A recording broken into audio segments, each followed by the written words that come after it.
Welcome everybody to another episode of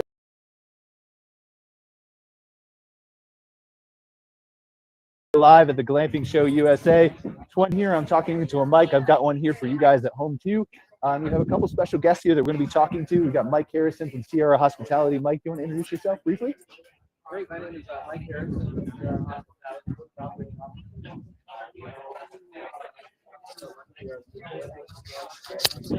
Sorry, Mike, I don't mean to stop you, but you got to have one of these things. For a second time, Chief Operating Officer of CRR Hospitality. We own and manage luxury RV and glamping resorts as well as hotels and provide third-party management services, and excited to be here yet once again at the Glamping Show in beautiful Colorado. All right, now we've got Sven here too as well. Sven from glamping.com. Thank you. My name is Sven. I'm the co-founder of Glamping.com. It's an online bookings platform for glamping, OTA. We're focusing on Europe. We reach millions of visitors in Europe, and we're looking into going to the States and see the market here as well. All right, thank you, Sven. I appreciate it. So if you have that little mic, just pass it to people. You got to hold that one up to your mouth too. I know it's really weird. We have people live here, and then we have people who are at home who are watching on a live stream. So please, Anne, introduce yourself. My name is Ann Howard. My husband, Mike Howard, is usually my co-part. We are on the world's longest honeymoon. We just crossed 5,000 days yesterday. And along this crazy journey around the world, we fell in love with glamping in 2012 and have written a book called Comfortably Wild about the best glamping destinations in North America. And we're working on a global edition. So if you have recommendations for particularly regenerative resorts who embrace the outdoors, I'd love to hear about them. Awesome. Excited to talk to you, Anne. Hi, Anne. I have a recommendation for you. Go ahead. Do it right now. We'll do it. I'm just kidding. Tori Bolt Farm Treehouse. My husband and I are here. We have a mountaintop wellness and romantic destination on a mountaintop in Tennessee. We have luxury treehouses, domes, beer cabins. Also on our honeymoon. We are also. So I built a treehouse for our honeymoon. That's how this whole thing started. So I had to plug it. But you didn't Absolutely. sure. Yes, and then we also have Bolt Coaching, and so we're helping other short-term rental owners scale their business, grow their business, navigate the tricky waters of construction and operations and building a team and choosing the right technology. So we're here speaking at the Glamping Show for that, and we actually are flying to Mexico shortly to speak to another group there. So we'll be here for the first half of this podcast. Awesome. Thank you so much for being here. I really appreciate it. Greg's going to be Greg, introduce yourself, I guess. You're not just the Mike Perry. You want to talk on the show too? No, yeah, I'll talk on the show. Apparently, I also do AV on the weekends, so call me for your kid's birthday party, bat mitzvah, whatever you have. I can help you with potting up mics and moving out stands. It's a new revenue stream for me, but typically, I just work with my consulting firm, Vireo. We do all things for outdoor hospitality, from feasibility and market studies all the way down to operational guidance and financial work. So happy to be here. Thanks for having me on again, Brian. Yeah, absolutely, Greg. So I think what I'd love to have a conversation with and start is we're all here at the Glamping Shows USA. What has been your experience in the past at the Glamping Shows? What have you taken away from this that's kind of new and different? Mike, you want to start us off? Or? First, I want to appreciate for putting me downhill and B at the show. It's like from smallest to tallest. Greg, I don't know if you want to come join me over here. Yeah, right. So this is our fourth glamping show. We originally attended as an owner-operator, when we started building our own properties, and then transitioned as a vendor from, third-party management. So I have an owner-operator and vendor lens as I look at the show. And, I think this has been my favorite so far.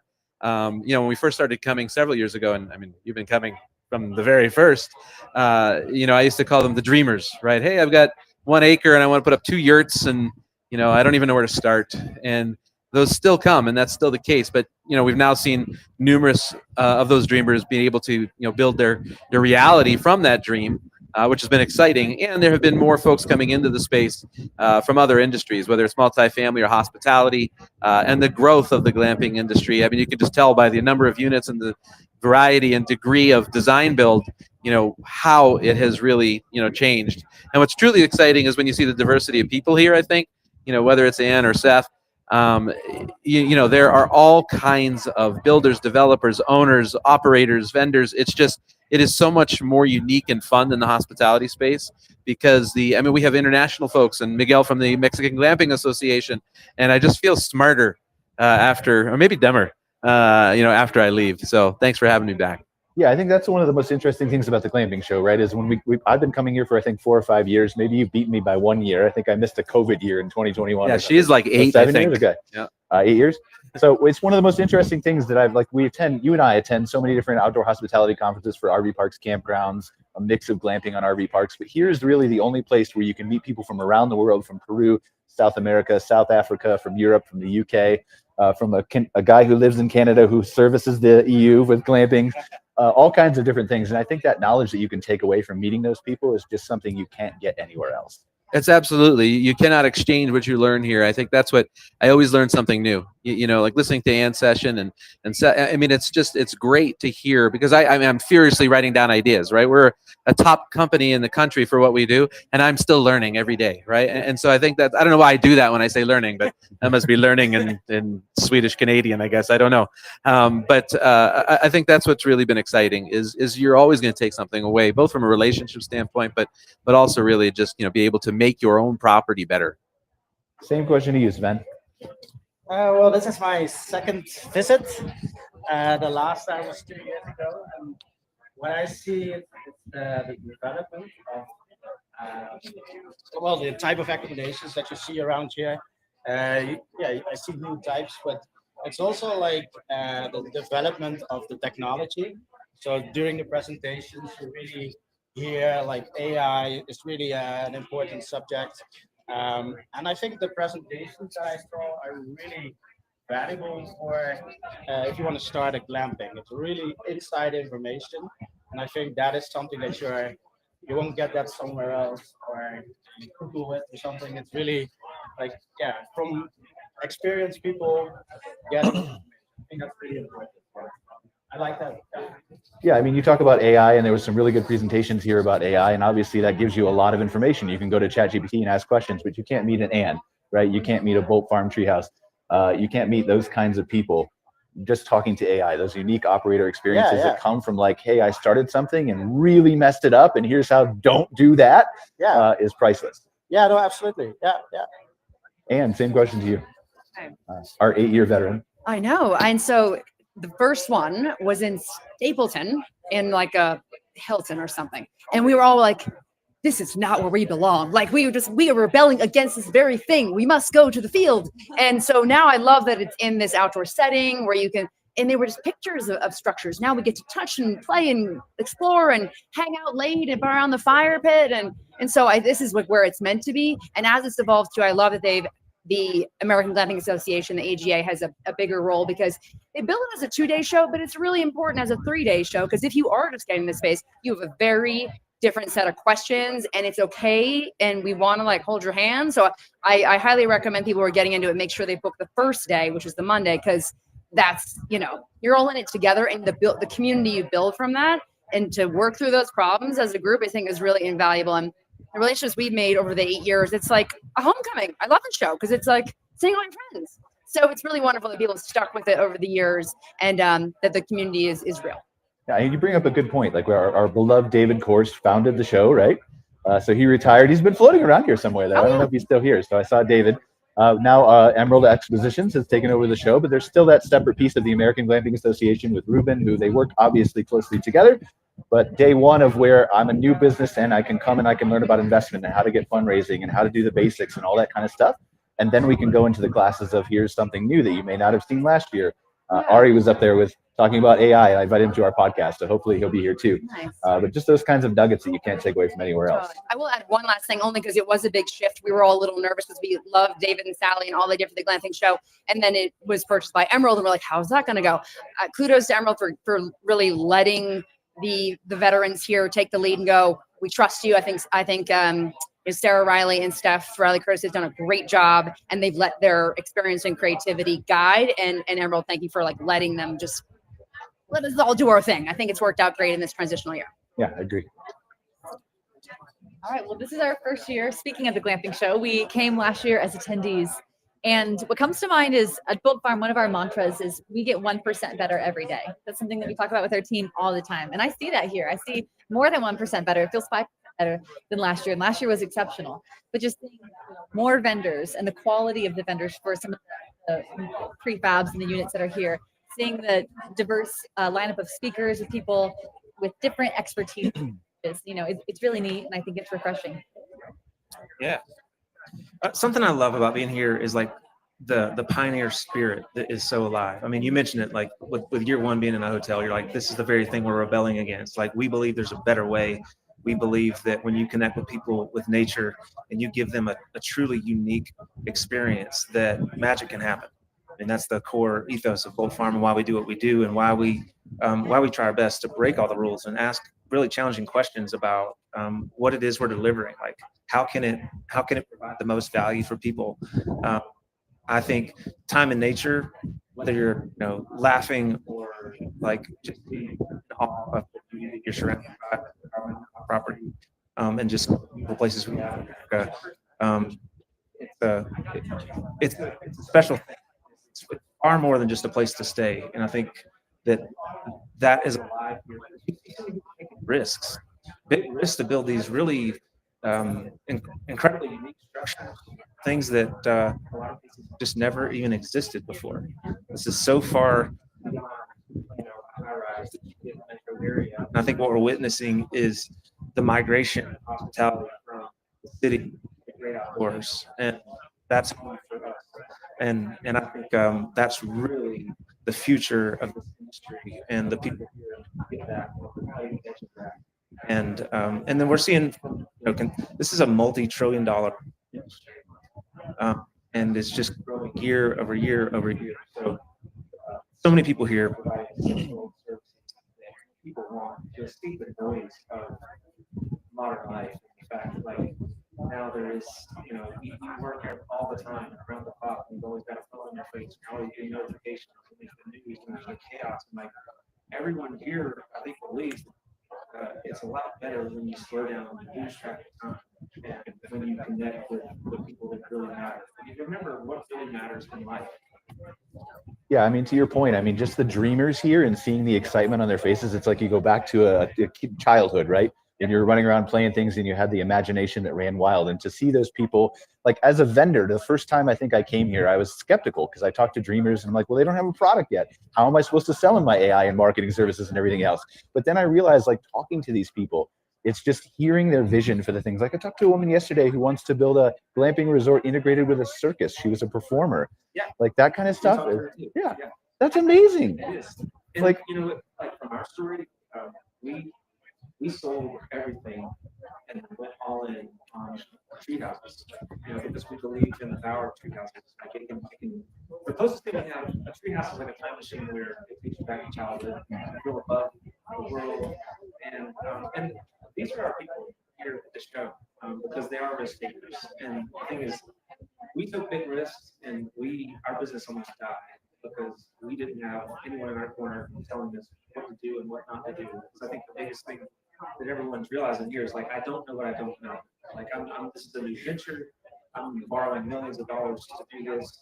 I hope I'm taking the right structure. I hope I build out the right marketing plan so that people actually come and stay, and I can fill my rooms up. What does that look like? The operations piece, if you've never ran a hotel before, it's a whole new world. If you've never done construction and development before, you're in for a rude awakening. Like, I grew up in construction, so I'm very familiar with that. And so after we experienced probably the most trauma we've ever experienced in our lives, on this journey, we're like, man, along the way. And because these are our people, that's our message here this weekend. Like, hey, everyone can win. We're not in competition with one another. We want to see you win. Let us know what's happening. And it's really interesting when you hold somebody's hand, you tend to learn something from them too. That's the most fascinating part. Ari, welcome. Please briefly introduce yourself. And then our question too, we were passing around the group, was just something that you've seen at the glamping show that you've taken away that's really impactful. Okay, yeah, sorry, I was really trying to push this.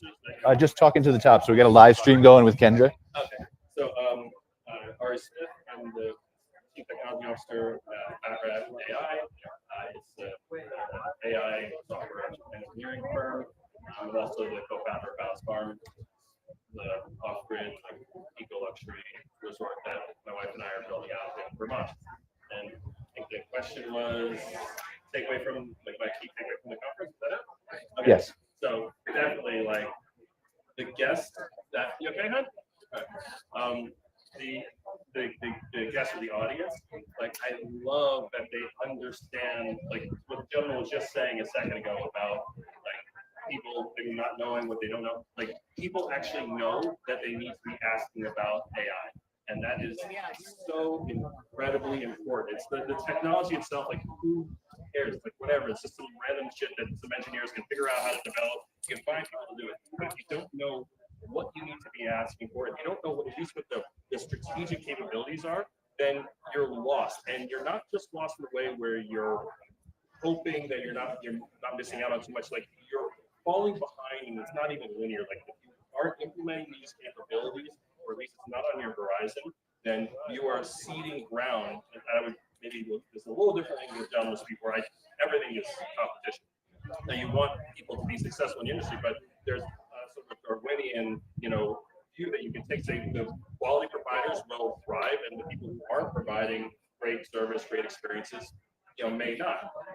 And so you have to be looking at AI as an absolutely vital aspect of how you're going to make your business competitive, how you're going to make, and that competition correlates directly to how you provide better value for customers. And the fact that people, like, there were so many questions, like, the reason I was late here, there's just so many questions that people were asking about how they can utilize AI. These weren't just from people like me, like, most of them weren't. There were people who were really interested or really focused on hospitality, on glamping, on customer experience. Like they weren't the technologists, but they knew that they needed to be thinking about it. And that's like, you're in the same world that I'm in. How often, like, all your pre-sales is just explaining what the hell AI is, what it can do. Like you're not even talking about the things that they want. It's like you're like walking through it. That is like disappearing so fast, and that's a great thing because we know that what we can deliver is unbelievably powerful. But if you're having to convince people that everything from no, don't worry about Terminator, maybe, and don't think about this, but like they know this is something that's going to make my life better because they've had exposure to it, and that exposure means that you are past 90% of the hurdles that get you to the real value drivers, which is what can I do to make my business better, to make my customers' experience better, to make my operations better? How do I expand using technology?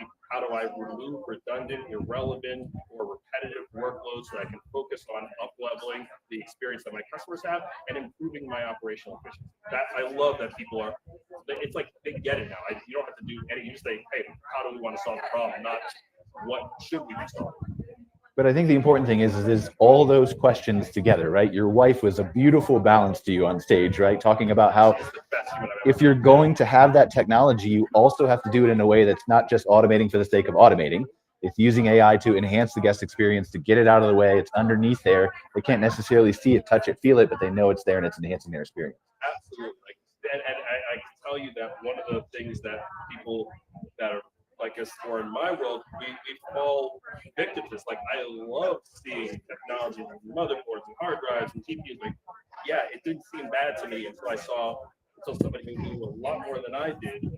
My wife explained it to me and showed it to me. It's like, yes, you want, what does it mean to be intentional? It means that the technology serves you, you're not serving the technology. You wouldn't even let us have like a TV with like a power, but everything like the television has to be like digital artwork and embedded into the wall so seamlessly you can't see the line. So the way that you design, so the wood comes down, so you see the frame this way, and this way, so you don't see the frame because you think it's part of like the system, and then the painting was just embedded there, and it has to be such a high level of resolution that you don't like those level. I never would have thought of that stuff, but when you see it in action, you just, oh, yeah, that's right. There's definitely no other way to go. And there were so many things I took away from your presentation, I think, but maybe the most important was that robot dogs are okay, but only on an adults only resort. Not if you want to stay Is married. that the? No, that was a huge and eventually hilarious mistake. But yeah, like robots, we're not quite there with robots for guests yet. But again, you try things out and you enjoy the mistakes. You know? Yeah, absolutely. Greg, same question to you. Why don't we all sit down? We can more fireside. Yeah, please, if you want to sit down, yes. Mike was so kind to get us chairs behind us. I'll float around, but Kendra, you can step closer if you want and zoom in on people, so we always have to have a wide shot. But So let's see, what did I learn? Well, last minute and a half, I learned not to stand downstream. What is left to cover? that's it. You're just, I mean, And Mike too. Every time I get on one of these panels with Mike, I need to be on the other side. We're passing it to the left. That means a different thing in Colorado, but it's happening. I should have been on the other side of Mike. Because he articulated a lot of what this show is for me, which is yeah, okay, I'm with Vireo, sure. I would love to have a contract to go home with. That'd be great. But really, this conference more than any other one, this is a spark. That kind of goes back to the best and left thing. But this is a spark where my brain just feels like it gets rewired here. It's so much more progressive thinking, forward thinking. So many of the dreamers you refer to, that I come away from this really re-energized for all the reasons that they talked about. So rather than go down the path, like they nailed it. I gotta go sit in the other chair now, so I can sound smarter, or at least get to something first. well, you can. I mean, you got to go pass the bike back to Mike, the mic to Mike. He just wants to get away from me. This is all a smoke It's all a smoke screen. So, Mike, I think my next question to you is, like, you've had lots of conversations at the show, both at your booth and walking around and networking with people. What's the most interesting thing that you've had a conversation about? So I've had, I think, a couple of interesting conversations. First, I'm going to give a shout out to Ann on the panel this morning. I wrote down something that, I'm not going to pay royalties, but I'm really going to use as my mantra for, we have a mix of glamping and RV. And coming from the hospitality world, sometimes I think we forget that glamping really is truly the art of hospitality, outdoor hospitality. And Ann said something this morning about you want people to know that they're expecting. So what I wrote down this morning, and it's going to become the mantra for our company, for all of our glamping, for our training, is going to say, welcome, we are expecting. I mean, because that defines, what we do, right? And sometimes, you get in the trap of forgetting it's a transaction, right? And somebody's checking in, and you got to service them, and then they check out, and you got to clean it, you got to turn it over again. But really, what we do is that serve, right? Welcome, we are expecting. So thank you for that. I really inspired me this morning. I've already built my team. We're setting up a webinar and do a whole new training, and they're like, what the hell are you You got to give her royalties for that, man. invite you to our leadership conference in January. Say it a covered way. And I think the second thing really is, speaking with Miguel from the Mexican Glamping Association, I'm an endless learner. One of our values is curiosity, and I want to understand, and I want to know, how do they do it differently, right? And hearing how he relates and communicates his message and how he serves. There's that word again. His membership, what they do differently. That's an important takeaway to me, because whether it's listening to the story about the Swedish spas and how you can incorporate that into hospitality here in the US, or listening to Miguel and how he handles the membership of Glamping in Mexico, to Regina and her walking around with her Mexican stickers, which I now have 7 of, which I think I have enough water bottles to cover. Again, I think it's just the diversity of what you can take away. So that's my main takeaway. Sven? Well, I think my biggest takeaway from this show is, it's more a general thing. I'm trying to compare like the market in the US with the market in Europe, and I really noticed here that the type of accommodations here, like entrepreneurs, you see a lot of like smaller locations, 5 or 10 units. And in Europe, the difference is that a lot of campground owners or holiday park owners, they decide to change their camp spots into land spots revenue out of the camp spot. So that's really a big difference comparing to the US, I think. And you see a lot of like unique, complete concepts. Well, in the campus, for example, that's really like only glamping and beautiful spots. They really thought it through, and yeah, that's really I get a lot of inspiration from that. And I see it happening in Europe as well. I mean, I think to your point too, Mike, when you were talking about in your speech about being expecting people to come, I think that's not only just the welcome, the personalization, like Ari was talking about using at his property, but it's also thinking about the things that they may need, that anticipating what they might want during their stay. I think I told you this story, Mike, but we were in Ireland and we went to a tree house that was hand built, and the guy had just a little Walmart ice maker outside, like those things that like I didn't use it, but you appreciate it just by knowing it's there.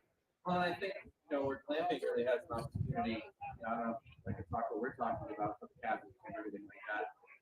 But, if you can make a true smart cabin, and, I don't mean smart cabin like, Google, turn the lights on, like that, but if you can really understand your guest profile and what kind of coffee they want, and when they arrive, that coffee is hot and slinking when they walk in the door, and it's their favorite brand. Come on. I feel like you can do that. Ari's going to give you some pointers, and I can later too. Gonna jump in. Yeah. Comments about it. How dare you assume that doesn't already be started? But I think that's where you integrate technology, kind of the native part of what glamping is.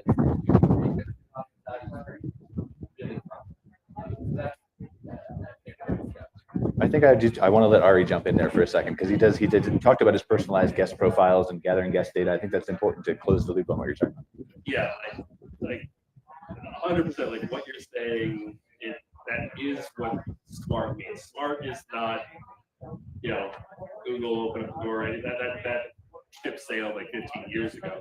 Smart means that anything, whether it's the facility or the specific facility they're staying in, the property in general, the experience they're having, all of it is catered to them. Like there is the application of personalized intelligence to optimize for the guest. Coffee, absolutely, and not just is it the right type of coffee, a type of bean, or whatever, but is it ready when they want it ready? And did you know that maybe without asking them, or they already told you in some indirect way that as humans we could have inferred, they say, you know what, maybe after lunch. Well, did lunch happen at 11? Did it happen at 12? Did it happen at 1? Probabilistic systems can infer the answer to that question in a way that traditional software never could. And that is unbelievably performant for guests, and it is what smart should be understood as moving forward, is like the world bending to the guest and not the other way around. But that kind of goes with, actually, can I make the other point that you Yeah, go ahead. It kind of goes to something else I was thinking about relative to, I think the question was now, like, what's an interesting takeaway from the event? And I think that this change in how we think about things is so fundamental, not just, I think, world broadly, but to this industry specifically. And what I mean is that AI, robotics, automation, all of it, it's changed the world so fast that the disruption is a given. It's a constant. In fact, the only vector that you can look at and say, "Oh, this is being, manipulated in a way that is noticeable," is the acceleration, right? Your second order function, the disruption is coming faster, and the scale of the disruption is coming faster.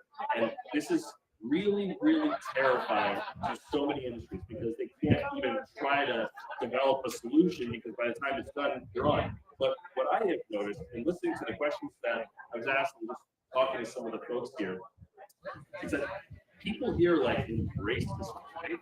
Love that shit. Like, and it is that is also a thing that I think you and I don't get to experience. Like they're like afraid of, oh, a new technology. Does that mean I have to rip out my ERP? Or like those are not the kinds of, that's not the way that people seem to be thinking about this. And that means that a huge barrier to progress in this industry is already gone because they're like, what's the next new thing? people are asking about agents. I mean, they don't even know what that Means? really means technologically, but they know what it can do for them. That is scary to almost everybody else I talk to. Like, oh, does that mean my job's gone? Like, yeah, probably. But in this industry, like, yes, I use that in some way that's going to make this guest life better, or it's going to make my operations manager more efficient, or it's going to let me know about a problem before it occurs.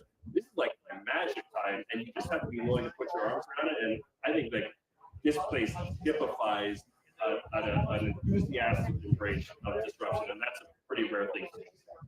All right, Anne, since we're taking half the podcast and hijacking based on your idea, expecting guests, tell us what we're missing about that that's maybe not AI related, just so we don't. I always been a firm believer in like surprise and delight, and it's that anticipation of what I guess might want, and they don't see it coming, and they're just like, wow, I thought it. And so I think that's huge, fascinating. I do need to pick your brain more about this because I'm like, yeah, I need to come on. But I'm kind of what might have been missing at this show that has been in the past, and the conversation has evolved since it was brought up. So sustainability, I think people got like tired, overwhelmed, but they're like depressed about climate change. Like, I want to reframe that conversation about how I always feel like women should be the leaders in this, because these people who come to these climate destinations, they care about the environment inherently. They the way you're building, you're inherently thinking about the land. So what is your footprint on that? How are we like honoring this space? I feel like we should be synonymous with like what good travel is, responsible travel is, because it is minding the environment. I think we should be thinking more about local communities. We're not as good about that in the States. When you go like abroad, it's like, how are we integrating local communities much more prevalent? But that is regenerative travel. We move past sustainable travel, once we regenerative travel, how are we making this a better place? And I think people want to get on board. Don't do it in a way that's like depressing. You do it in a way where like, yeah, that's the cooler thing, and it's the better thing, win-win-win. So it's kind of like making doing the right thing easier and more and less expensive. And I think that's going to move hospitality in the right direction, because it can be very extractive hospitality. It can be, some of the worst polluters out there, but glamping is an exception. That is not our DNA. And I think we can't forget that, especially as we get more tricked out. Like that, this is about honoring the outdoors and honoring the simpler joys in life. And it's so I don't want to. And I think I don't want to go back to Ari and tech, but I feel like I have to almost, because you talked about sustainability too in your presentation. I agree with every single thing that you just said. Like, yeah, that I wholeheartedly endorse. I completely reject that you shouldn't be embracing AI, but everything else you said, I'm right there with you. Like it is. In fact, we were talking about sustainability during our talk so much because you can't emphasize this enough. Guests actually care. Like they're not just blowing by the fact that you have solar that's feeding this thing, or you're using regenerative farming. Like this was like a catchword or phrase or just an irrelevancy back in the day. It is so front and center, and you want to be able to be truly authentic when you tell people, yes, we think about it as part of our daily like operational like strategy. It's not just like some afterthought or something that we do because it ticks a box or gets us some kind of carbon credit. We do it because of two things. One is it really makes us more authentic in how we present to our guests and the experience they have as a result. And two, it comes with incredible economic upside. Like it's not a thing you do in spite of the fact that it's going to cost you more. You do it because you're taking a longer term view of your property and of your guests, and you're thinking, okay, I will get more repeat business. I'll be able to increase my daily rate. I'll be able to provide more capabilities because people are spending money with me due to the fact that I'm doing some of these things, not almost in spite of. Greg, same question to you. Most interesting conversation. It's the one we're having right now. And I, as a lifelong conservationist, I mean that from my heart. Like that's another thing that's great about this show is the fact that it can, to your point, it can lead really hard into sustainability, into conservation. The RV industry that I'm from, it used to hurt my soul on a daily basis to go to work and look around and be like, oh my God, how many gallons of water did I waste out of my pool? Oh, that's just a lot, right? Like that weighs on me. So I developed ways in my business. We took on recycling, even though we lost a bunch of money. Like who makes money on recycling? But it's a huge cost. You take it on anyway, right? You preserve land, you try to tell the story of that. And that's the biggest part. And that goes to what you were just saying. All right, if you do that right, if you communicate it right, you're not guilting the guests for what they're doing. You're empowering them to feel good about the stay at your place, because it's not just, hey, we put in some LED bulbs and we got tankless water heaters. Why? Why did you do this? Why does that mean something to you? That's what connects with people, is telling that story properly. And that for me, again, being a conservationist forever, that means so much to me. It was a real struggle, but I took my campground from something that was a lot of mowing for mowing's sake, like double-digit acres of it, and developed pollinator plots and prairies and hiking trails. And in the beginning, it was a lot of, those are the weeds. And then a year or two later, it was, these trails are the best. They're the best thing you have at the park. What are we going to do? Oh, we're going to start doing programming. Oh, even better. And then, 2 years later, I've got 80 people showing up for a nighttime hike where we catch moths and shit. Like, yeah, I'm hurting my arm right now, patting myself on the back, but it was wonderful. You've done to watch. good work. And it's nice to hear that is alive here at the Glamping. What are some of the things, as you talk to people who you consult with at Vireo, as you help them build properties, what do you think one of the primary barriers is to getting more sustainability into parks?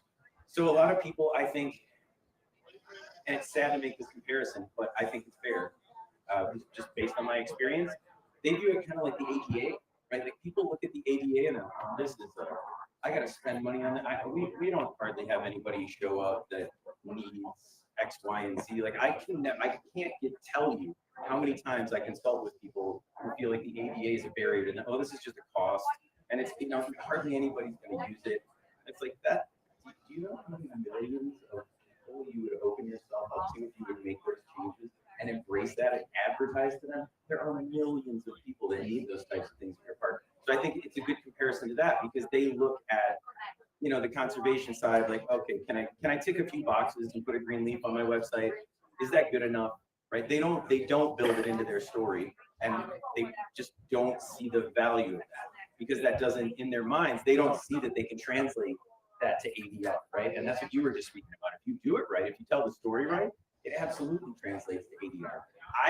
I'm a case in point. I'm a single data point among 323 million Americans, right? But I will seek out that place that tells that story, because I know I can stay there and feel good about my stay.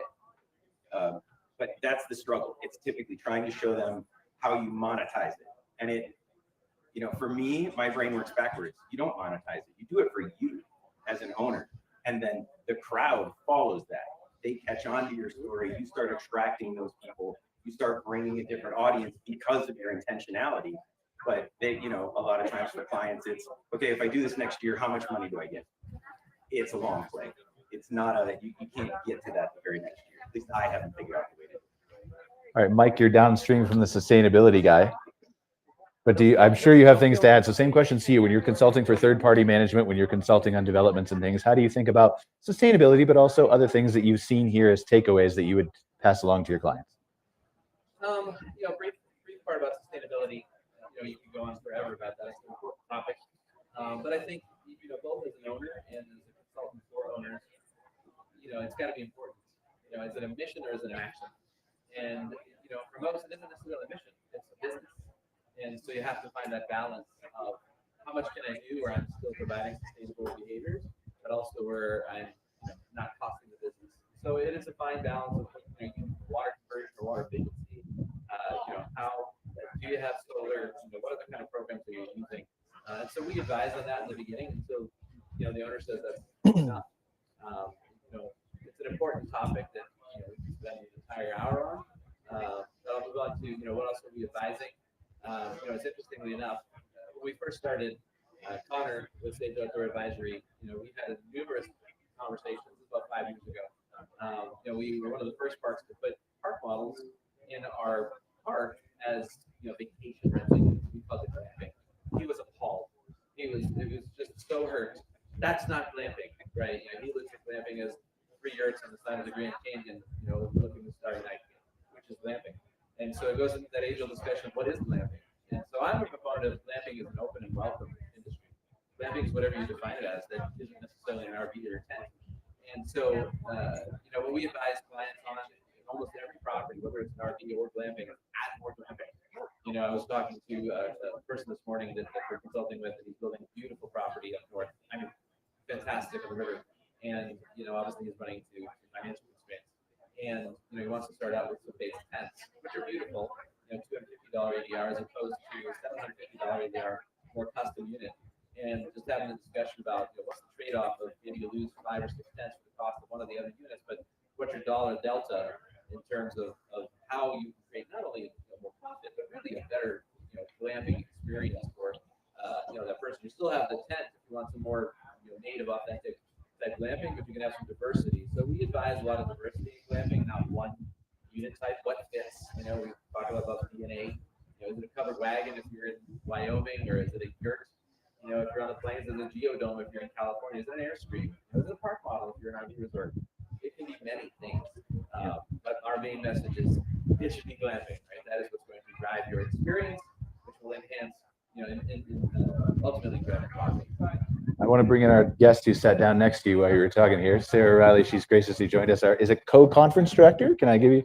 So co-conference. Worried about being downstream for me, and now she has a much better voice. You know, this is like We did that to you on purpose. Yeah. For our AI agent, Brian. We should. Can we license your voice? Yeah. Ladies and gentlemen, get ready. Sarah. Please just introduce yourself and talk a little bit about your work here and how you've done with the show so far. Thank you so much. Yeah, I'm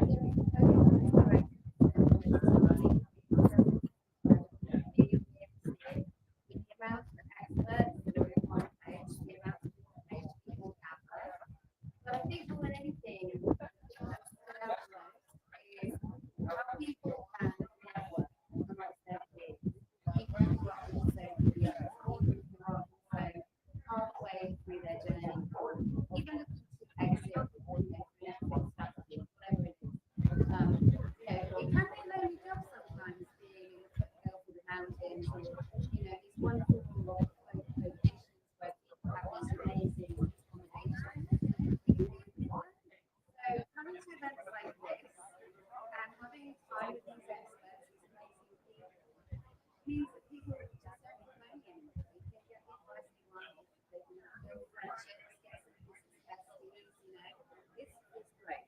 So that's why I love this show, that's why I love the podcast, and having time with these experts is just so invaluable. Yeah, that's why I'm here working on the show. So I think you succeeded. I think we would all agree she succeeded.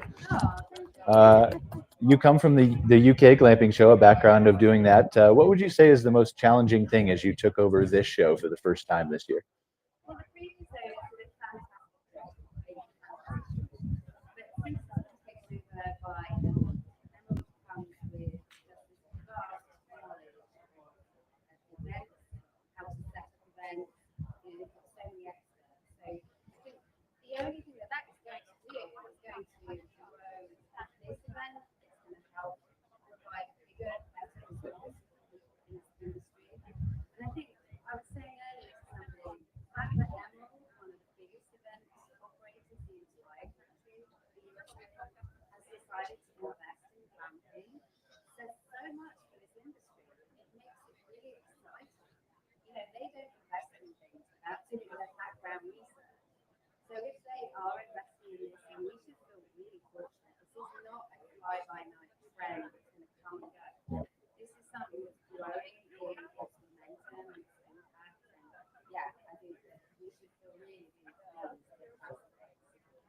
What's one of the most interesting conversations you've had during your time here? There's so many. Yeah, oh yeah, of course, yes. I think that, yes, as our experts, you know, how the hotels are moving into this space. Everyone here is much more in hotels and other bigger resorts has service. So we are steps ahead of others, and the fact that we are seeing American coming into the industry, my expert here on my left is going to be able to say much more about that than me.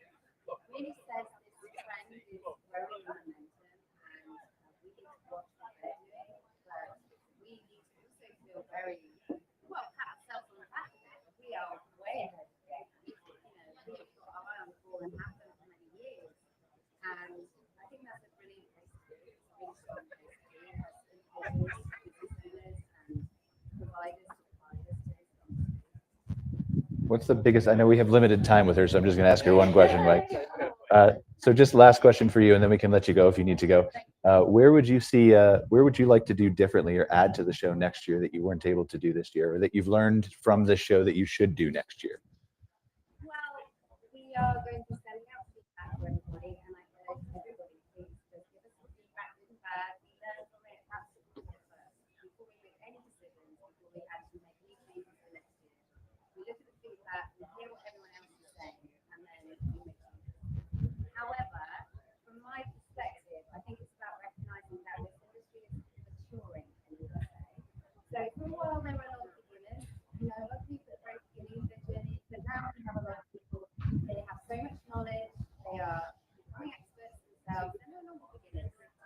So we are having to look at ways that we can develop tracks of knowledge, building, making sure that everybody is around. And also bringing in experts like Aaron here, who's got so much AI knowledge, I cannot tell you, because this is the massive disruptor for every single industry. But the thing that really stood out for me is when Harry said, hospitality is the place to be, because everything is shifting and changing, and as AI comes in and changes everything, then we'll be okay in this industry, and that's really helpful to hear that from Harry. So we're going to bring more experts in, we're going to help us with issues as they evolve, because who knows what might be happening next year. Everything's changing so much, especially in the US. There's a lot of crime, about the individual reasons for that. But we need to have a place where we can all come together to all get support and understand how to overcome these challenges. So that's what we're focused on. Thank you very much, Sarah. I'll let you go. I appreciate it. Mike, you have been wanting to say something eagerly. It better be good. No pressure. I think, you mentioned Marriott earlier, and I think there's some angst, from the glamping purists about Marriott coming into the space. And, what I would say or what I would add is, I was thinking about Dan and Kathleen's panel this morning. And from an audience member, listening to Anne, who's going to Sweden, and, she's visiting a one-of-a-kind in the world type destinations on a regular basis, and they exist. She gets to experience that. Raise your hand, and the rest of the glamping show, how many people have experienced that, right? But they're a thing, right? Steph's Property is a great example of that.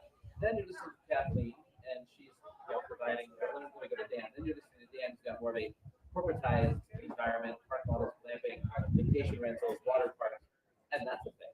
And then you listen to Kathleen, who's somewhere in the middle. And why I bring that up is, as we talked about earlier, there's glamping for everyone.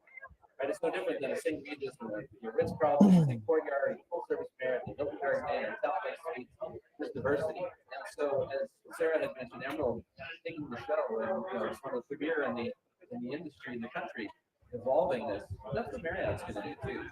So for folks that are really worried about the serious nature of glamping, they will bring financial investment, they will bring technology and evolution to the space, they will bring distribution and awareness to an industry that maybe somebody hasn't seen or been familiarized or entered into it.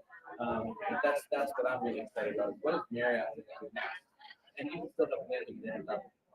So I think that's what's supposed to. Just for the people who are watching live who haven't heard the Marriott announcement, do you want to briefly? Oh, sure. Well, a lot of people are probably familiar with Marriott bought Postcard Cabins last week and entered into the space, which you heard me 5 years ago on your show saying that exact thing, that Marriott would buy somebody and come into the space, and which is very exciting. Hilton's involved, and Hyatt's involved with Under Canvas and AutoCamp as well. But what Marriott really has done differently is they announced Marriott Outdoor Collection, which is 450 properties across the U.S.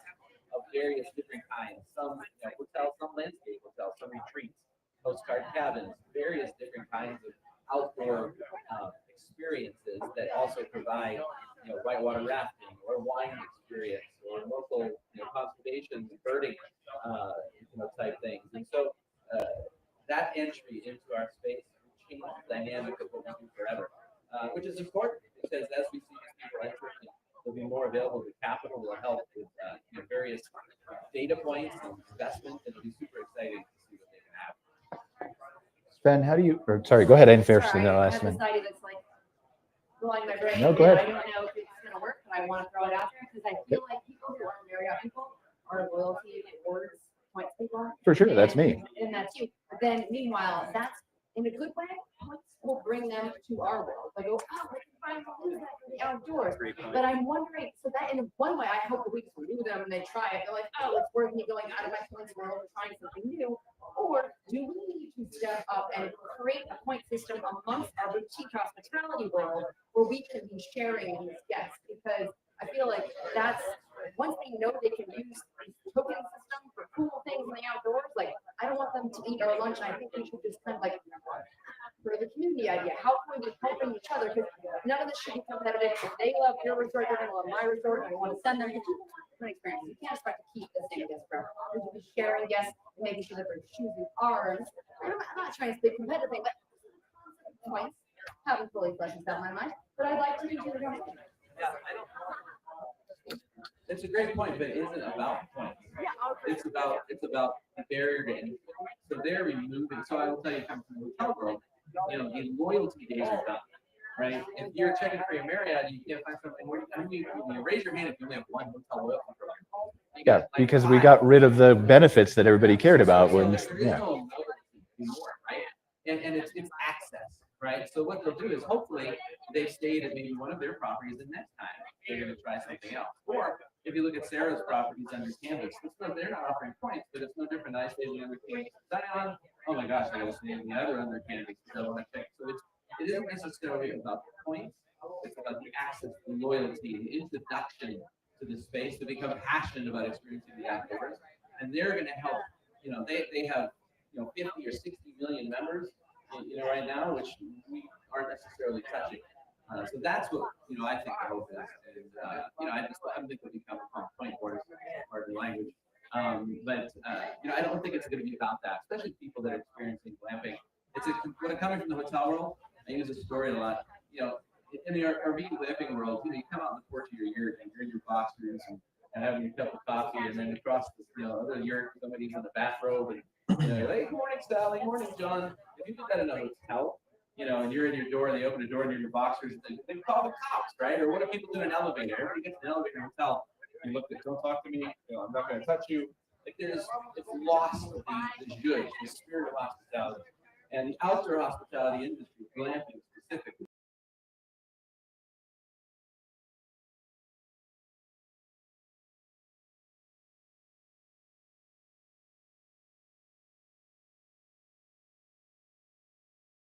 both of you are right in some cases. I think the exposure that Marriott is going to bring to the industry is great.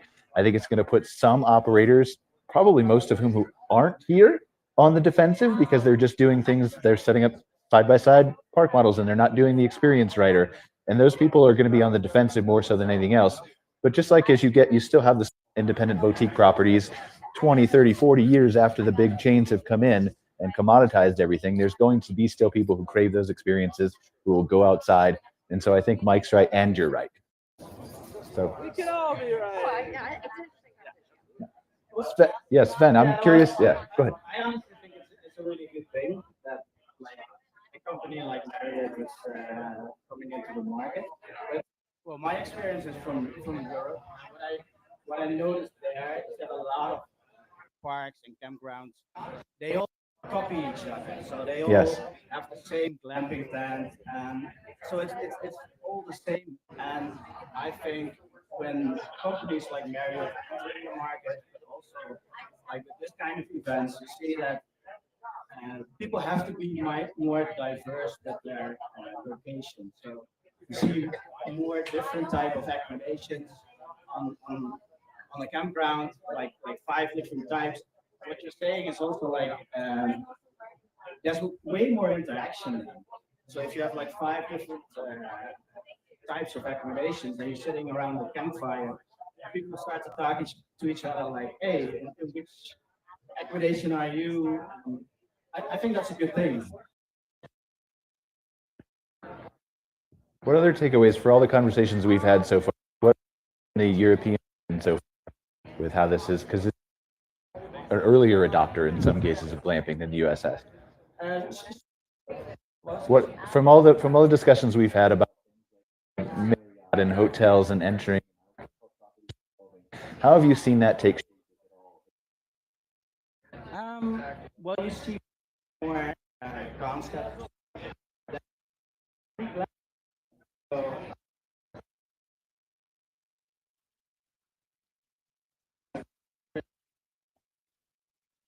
on like a land to build a complete new concept.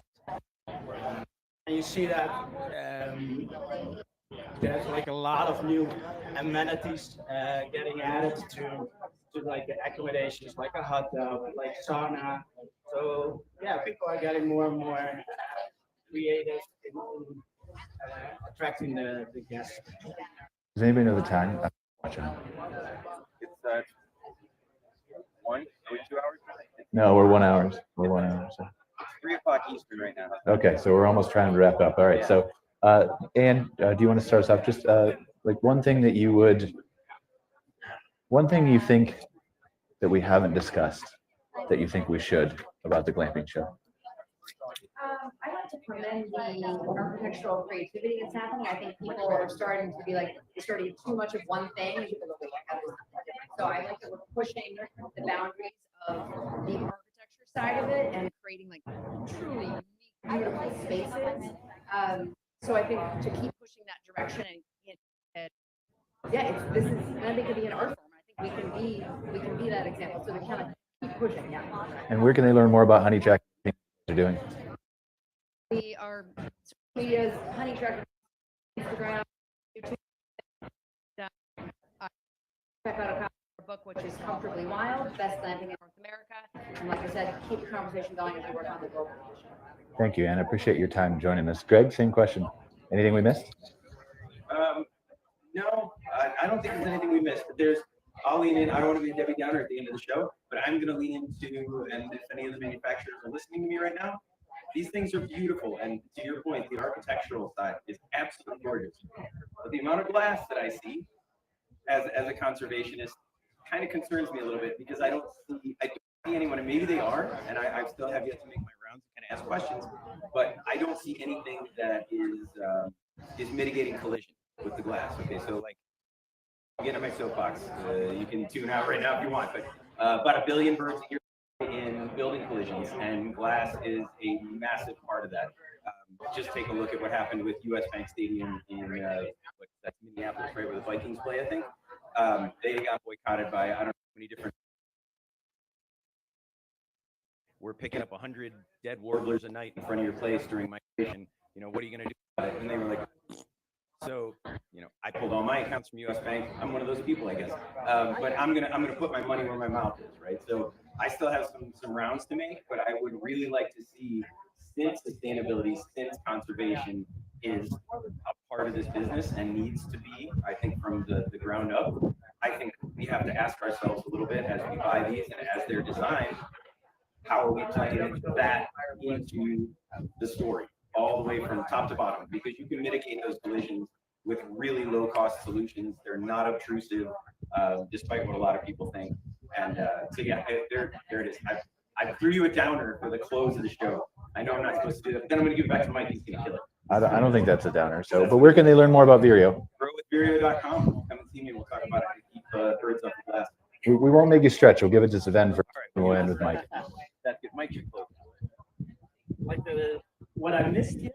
Anything you think we've missed that we should be talking about the glamping show? That's a good question. It's what I think is really interesting is that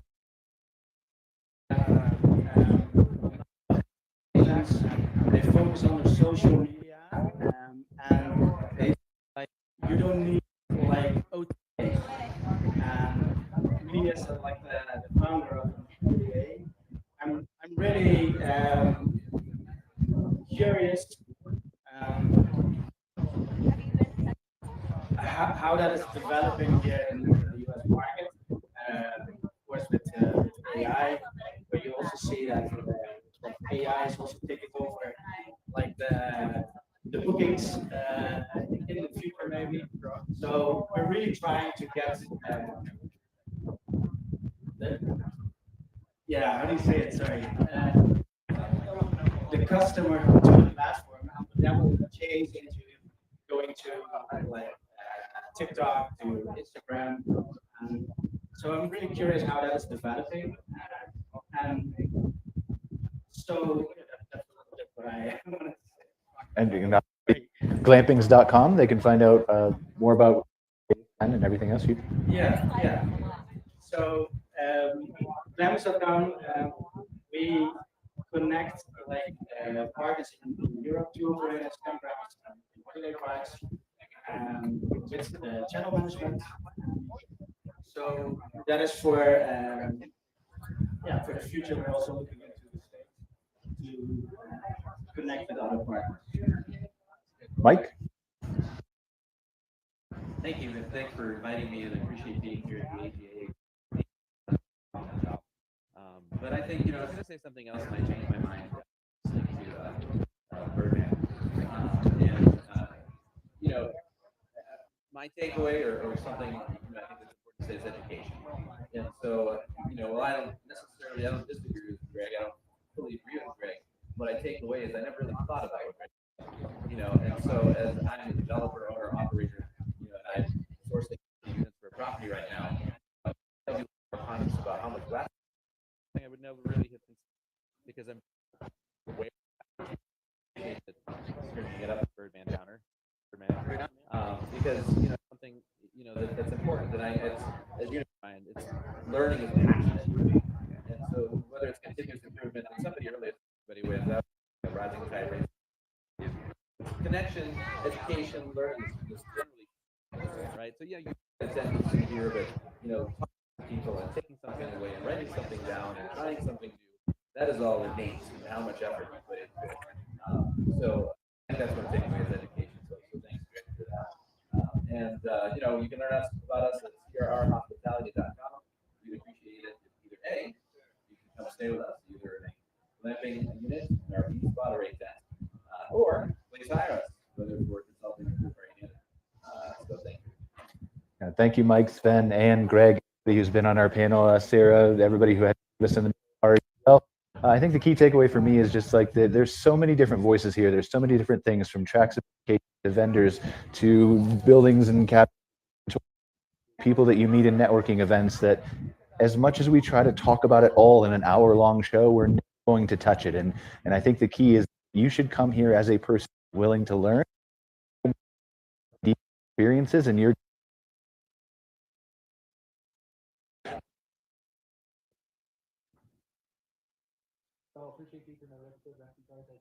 next week.